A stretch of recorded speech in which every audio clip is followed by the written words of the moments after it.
नमस्कार, आपका स्वागत है आदित्य जी।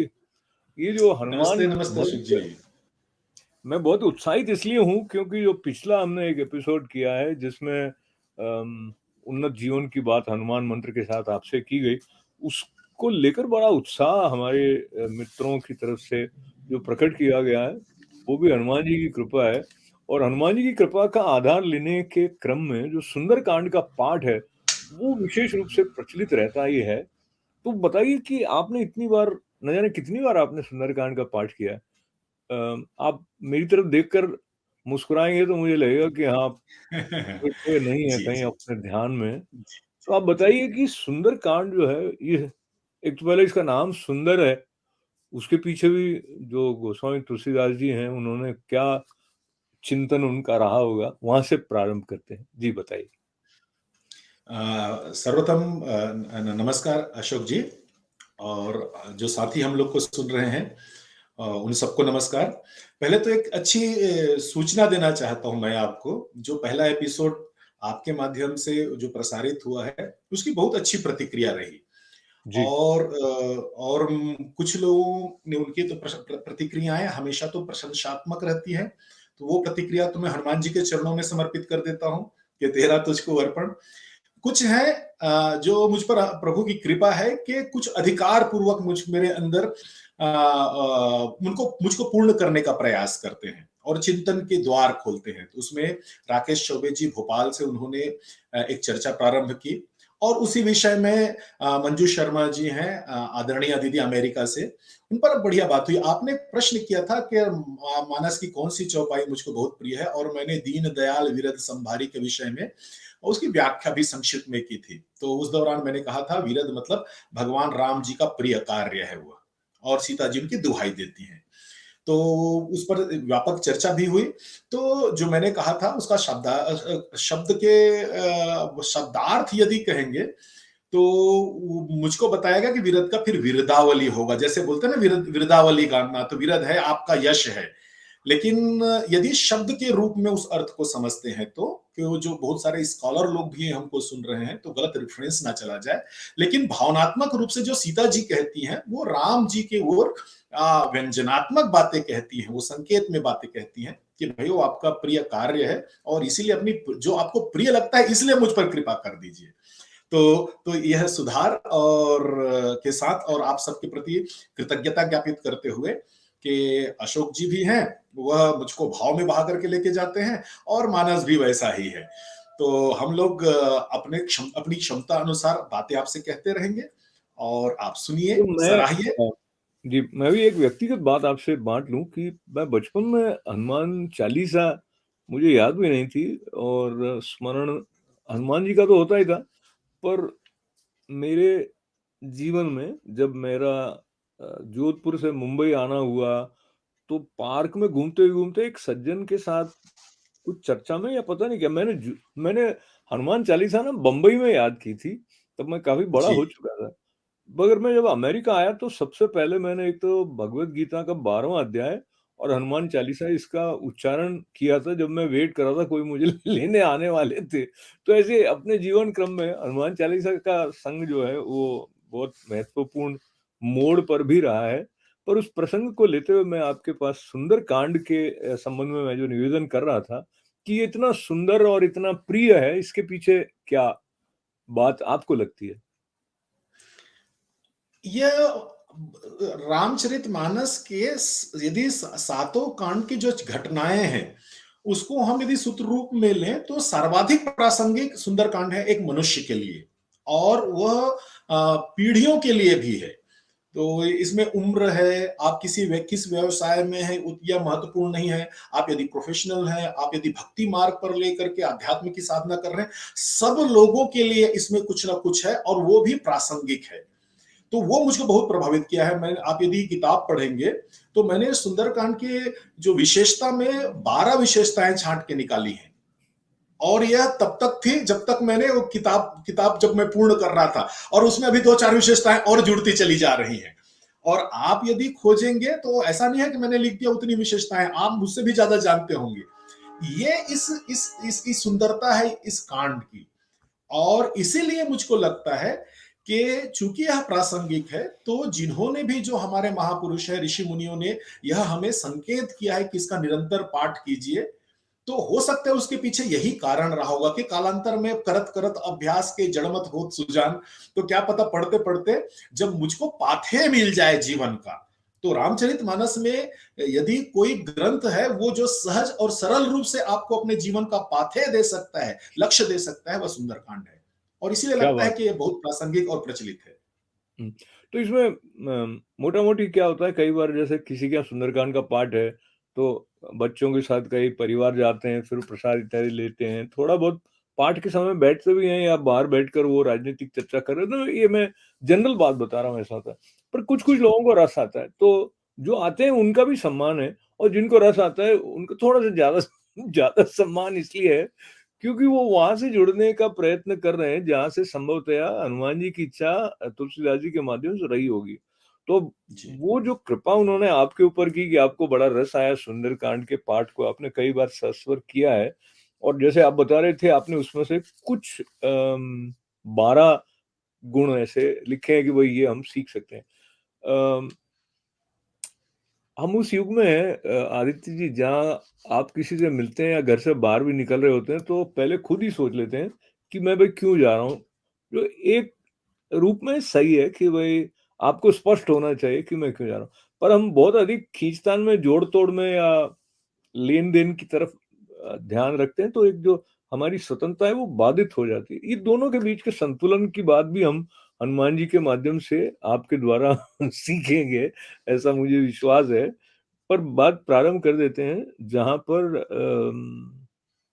जो आपने गुण निकाले हैं उसके साथ आपने कहा था कि और कोई अध्ययन करेंगे तो हो सकता है उनको कुछ और भी मिल जाए। जी आपने जो लिए हैं हम उनको ही थोड़ा समझने का प्रयास करते हैं in the context of Sundarkand. तो आत्मविश्वास की जो बात है उसको थोड़ा स्पष्ट करें, कैसे वो गुण हमारे जीवन में अरे मैं इतना ज्यादा बोल गया हूँ, फिर भी एक पंक्ति और है क्या है जी कि कई बार जी लोग सोचते हैं कि वो तो कालखंड ही अलग था, और जी मेरे लिए अभी प्रासंगिक कैसे होगा, उसके बारे में भी थोड़ा बताइएगा। ये जो संपूर्ण सृष्टि है, ये इसकी एक ही विशेषता है अशोक जी, वह है अनवरतता। ये अनवरत है।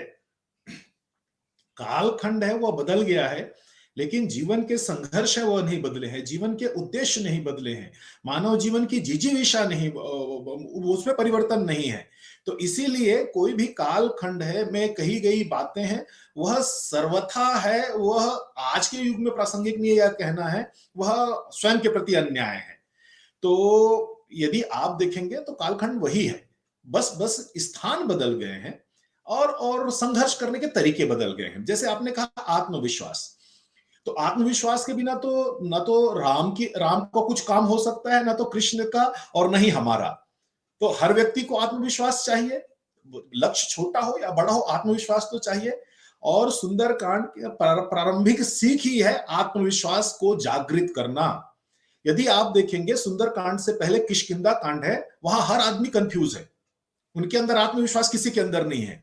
अब देखिए सुग्रीव हैं, सुग्रीव ने सुग्रीव जी देखे हैं कि रावण है सीता को वायु मार्ग से लंका की ओर लेके जा रहे हैं, तो उनको संपूर्ण ज्ञान है कि सीता जी लंका के पास है, और उनके पास सीता जी के आभूषण भी थे कुछ, जो सीता जी ने उनको देख करके रास्ते में गिराए थे।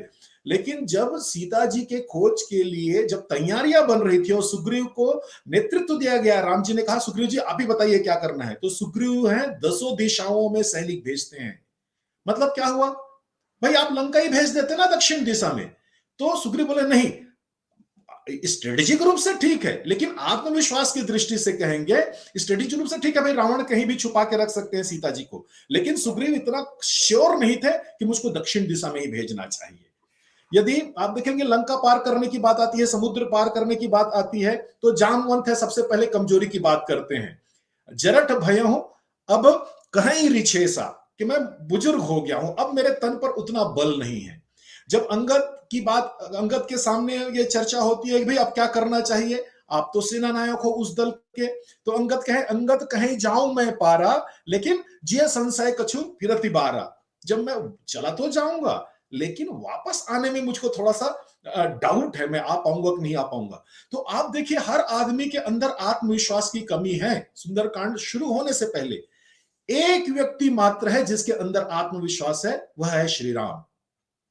यदि राम को हटा दें और राम को हम देवत्व मान लें, यदि जैसे सब लोग मानते हैं, तो मतलब जिसके अंदर देवत्व है मात्र उन्हीं के अंदर आत्मविश्वास है। और आत्मविश्वास इतना है अशोक जी कि कौन कहां जाएगा पता नहीं है। दसों दिशाओं में सेना को प्रस्थान किया जा रहा है। राम जी हैं, हनुमान जी को बुलाते हैं, अपनी अंगूठी निकालते हैं, उनके हाथ में पकड़ा देते हैं, भैया सीता से जब मिलोगे ना तो उनको दिखा देना, ये आपको सहायक होगा। इतना आत्मविश्वास सिर्फ राम जी में है, हनुमान जी में भी नहीं है। तो आप देखेंगे कि सुंदरकांड में आप प्रवेश करते हैं, तभी आत्मविश्वास के आपके अंदर आना शुरू हो जाता है। पाछे पवन तनय सिर नावा और जान काज प्रभु निकट बुलावा। राम जी बुलाते हैं हनुमान जी को, उनके अंदर आत्मविश्वास नहीं है, वो अपने आप को प्रस्तुत नहीं कर पाते किसी लक्ष्य के लिए। और वही वो समुद्र तट पर हनुमान जी वही पुनरावृत्ति करते हैं अपने आचरण की। का चुप साधि रहे बलवाना और पवन तनय सन पवन समाना, उनको बार बार जागृत करना पड़ता है हनुमान जी जैसे व्यक्ति को। तो सुंदरकांड ये प्रारंभिक चीज है। यदि आपके अंदर आत्मविश्वास की कमी है या आप अपने विशेषताओं को भूल चुके हैं, जैसे मैंने कहा हर आदमी अपनी दुर्बलताओं को याद कर रहा है सुंदरकांड से पहले, चाहे जामवंत हो, चाहे अंगद हो, चाहे सुग्रीव हो, कोई भी व्यक्ति अपनी विशेषताओं को याद नहीं कर पा रहे हैं। तो यदि आप अपनी विशेषताओं को भूल चुके हैं, दुर्बलताएं हैं बार बार आपको घेर रही हैं, और जिसके चलते आपके अंदर आत्मविश्वास नहीं है, तो सुंदरकांड का आश्रय लीजिए। आपको वहीं से कुछ न कुछ रास्ते छुपे हुए हैं जहां से आप मंजिल की ओर आगे बढ़ सकते हैं। अच्छा, अब आपने इतनी सुंदर बात कही है, उसको लेके मैं वहां जाके आपसे प्रश्न कर रहा हूँ जहां पर ये बात समझ में आई नहीं है। नहीं आई का अर्थ ये है कि आपने कहा कि अपनी दुर्बलताओं को याद नहीं करके और कैसे उस कार्य को संपादित किया जा सकेगा उस तरफ चिंतन रखे थोड़ा ये। फिर आपने हनुमान जी का और किष्किंधा कांड से यहाँ पे तो कोई ऐसा सोच सकता है कि हनुमान जी में तो आत्मविश्वास था क्योंकि वो तो हनुमान जी थे। तो मैंने सुंदरकांड का भी पाठ किया, हनुमान जी के बारे में भाव से भी किया, तो भी मेरे अंदर वो कैसे आएगा? तो ये जो पुल है, जैसे अब आपने पुस्तक लिखी, तो आपके अंदर एक एक भाव आया और एक विश्वास आया कि हाँ, इस प्रकार से मैं इसके अध्याय का ऐसा करूँगा, विभाजन बात को इस तरह से या मोटा-मोटी आप अपने अनुभव से बताइए कि सुंदरकांड का पाठ करने से किसी साधक के, किसी श्रद्धालु के जीवन में भी आत्मविश्वास प्रकट होगा, जो उसकी चुनौतियां हैं, चाहे वो नौकरी कर रहा है, व्यवसाय कर रहा है, संबंधों को लेकर किसी प्रकार की चुनौती है, कुछ भी हो सकती हैं। तो प्रश्न ये सुंदरकांड का है, लेकिन ये प्रश्न आदित्य जी से डायरेक्ट है। अशोक जी, पाठ करने का अर्थ है कि सिर्फ पढ़ना नहीं है। पाठ करने का अर्थ है बार बार बार बार उसकी पुनरावृत्ति करना है, और पुनरावृत्ति करने से जो सूत्र उसमें है वो मुझको समझ में आ जाएगा। जिस व्यक्ति को समझ में आ गया, पाठ करने की आवश्यकता नहीं है। और वो पुनरावृत्ति करने की आवश्यकता, हम पुनरावृत्ति इसलिए करते हैं कि बार बार बार बार हम उसको पढ़ें, ताकि ताकि उनके जो सूत्र हैं वो मेरे लिए सरल होते चले जाए। जैसे गणित का है, आप बच्चों से क्या कहते हैं, एग्जाम से पहले अभ्यास करो, पेन में लिखो, वो बना चुका है। लेकिन आप बार बार अभ्यास करेंगे तो जब परीक्षा के समय आपको बनाने के लिए, तो जब वो प्रश्न आ जाए तो आपको परेशानी नहीं होगी। फिर आपको गुणा भाग करने के लिए कैलकुलेटर देखने की जरूरत नहीं है, आपके स्टेप्स को चेक करने। तो पाठ करने का अर्थ यही है, वहां पर छुपे हुए ज्ञान को अपने लिए सरल और सहज बनाना। इस उद्देश्य से यदि आप पाठ कर रहे हो तभी काम का है। लेकिन कोरा पढ़ रहे हो तो हो सकता है कि वह आपके लिए उतना उपयोगी नहीं होगा। इसका मतलब यह नहीं है कि पढ़ना छोड़ दें, आप पढ़िए, बार बार पढ़ें, आज नहीं, कल नहीं, परसों नहीं, आपके लिए सरल और सुलभ होगा। रही बात मैं आपकी इस बात पर संशोधन कर देता हूं, हनुमान जी भगवान नहीं है। और दूसरी बात यह भी बता दूं कि उनके अंदर आत्मविश्वास था भी नहीं। मैं तो हनुमान जी के उदाहरण दिया हूं कि हनुमान जी के अंदर ही आत्मविश्वास नहीं था। और सुंदरकांड है आपके लिए, आपको छोड़ दो अशोक जी, आपके और मेरे अंदर तो आत्मविश्वास इतना है अपने काम के लिए। यह सुंदरकांड है हनुमान जी के अंदर भी आत्मविश्वास जागृत करने का कांड है। तो जब ज्ञानी जो है, श्रेष्ठ ज्ञानी है, जो बलशाली व्यक्ति हैं, जो अपने कर्म से देवत्व प्राप्त किए हुए हनुमान जी हैं, उनके अंदर आत्मविश्वास का अभाव हो सकता है तो मेरे जीवन में भी हो सकता है।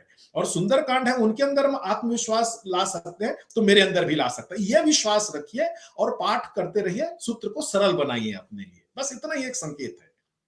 तो आदित्य जी, अब आगे चलने से पहले वापस पीछे मुड़ के आपने एक बात ये कह दी जो कि हमारे कई दर्शकों को लगेगा कि ये तो मेरे लिए स्वीकार्य नहीं है। हो सकता है आप हनुमान जी के बारे में हम में से कई लोगों से अधिक जानते हो, पर आपने कहा कि हनुमान जी भगवान नहीं है, तो मुझे लगा कि कैसे नहीं है, मैं तो ऐसे उनको भगवत रूप में ही देखता रहा हूँ। फिर ये भी प्रश्न आएगा कि भगवान से हम क्या लेते हैं इत्यादि।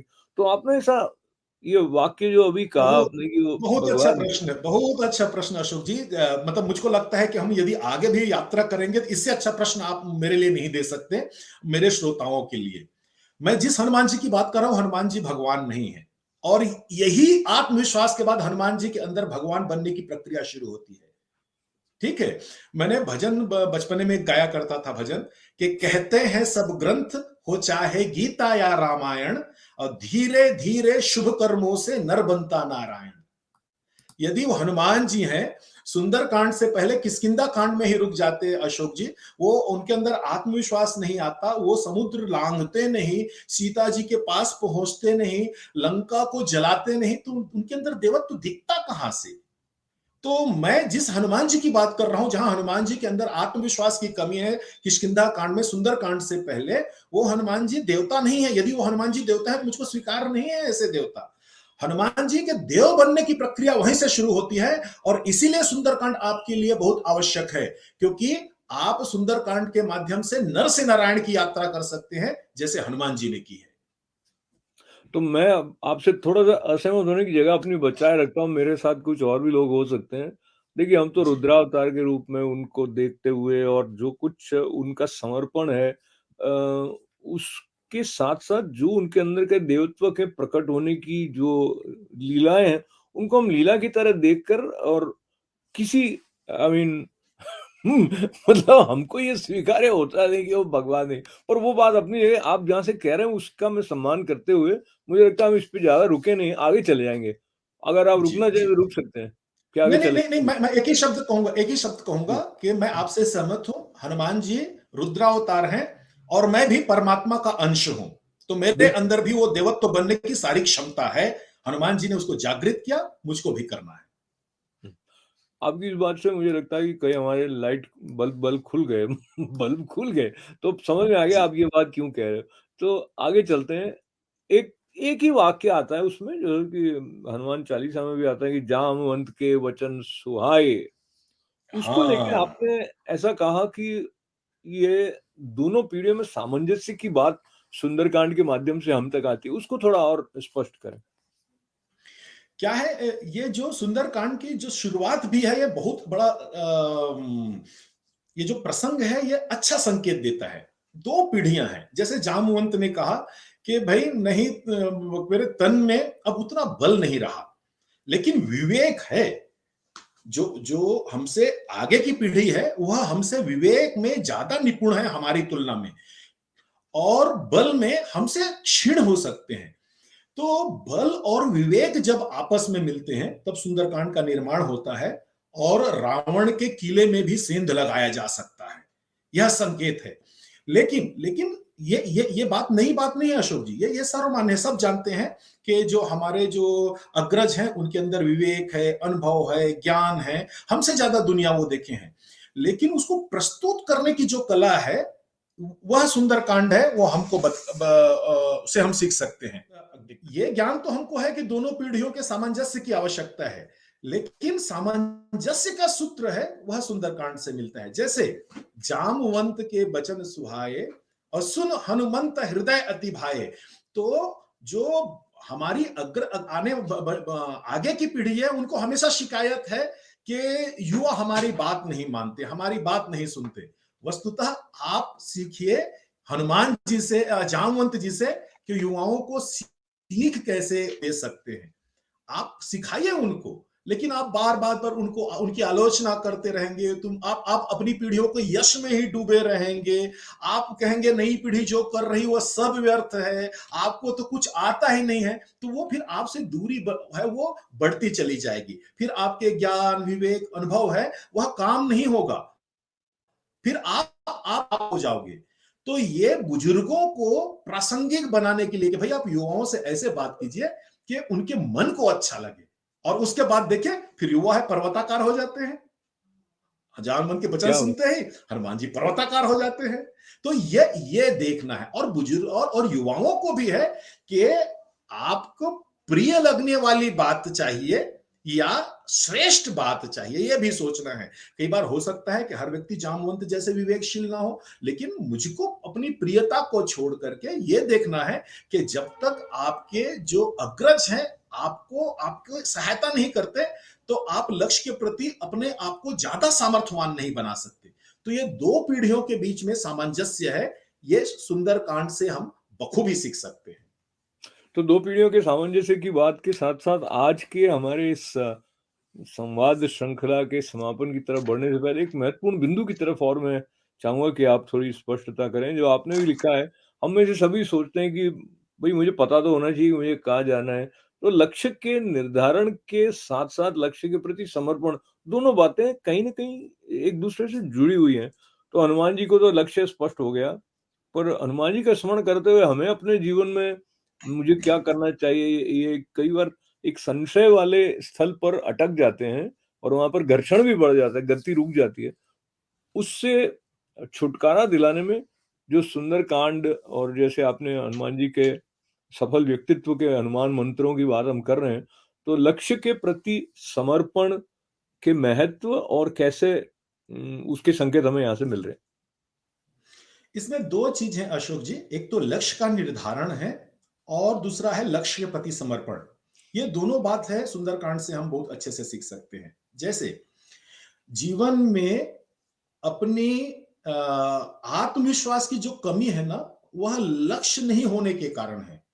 ये बहुत मतलब हम लोग समझ नहीं पाते हैं कि हम हमारे अंदर आत्मविश्वास नहीं, क्योंकि हमको पता ही नहीं लगता लक्ष्य है कि क्या है।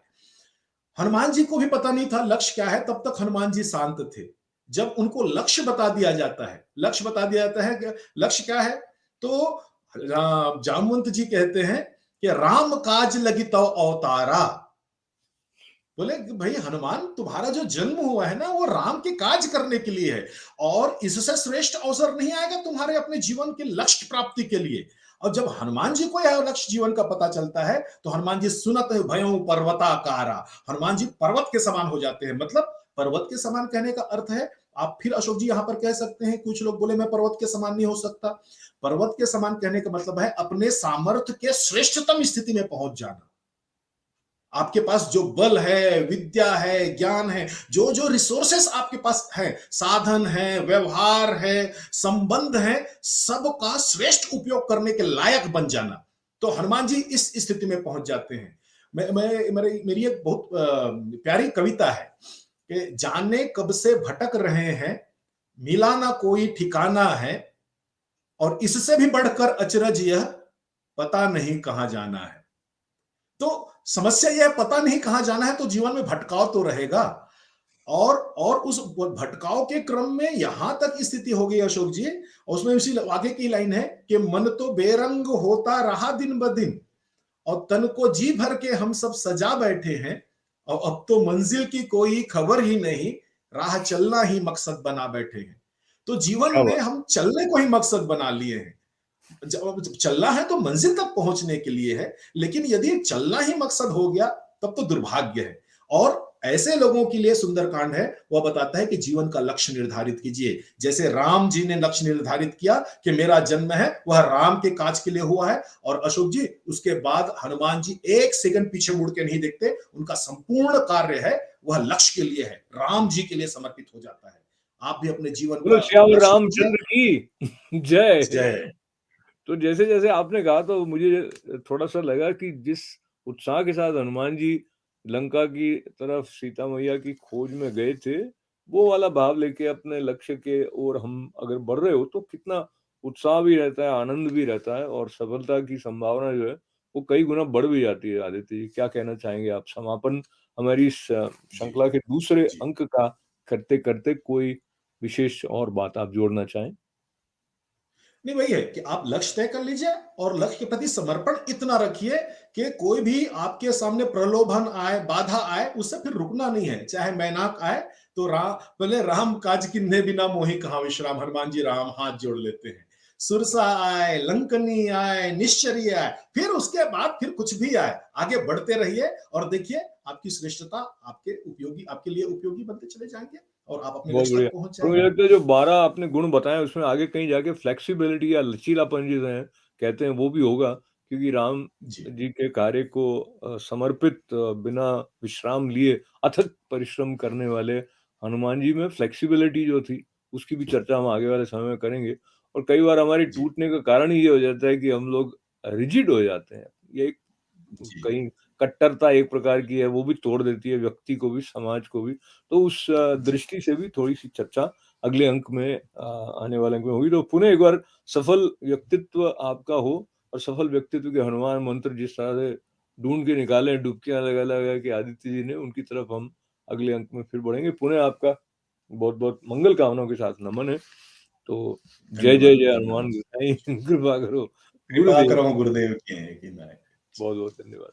आपको बहुत बधाइयाँ जो भी हमारे साथ जुड़े हैं और मंगल कामना।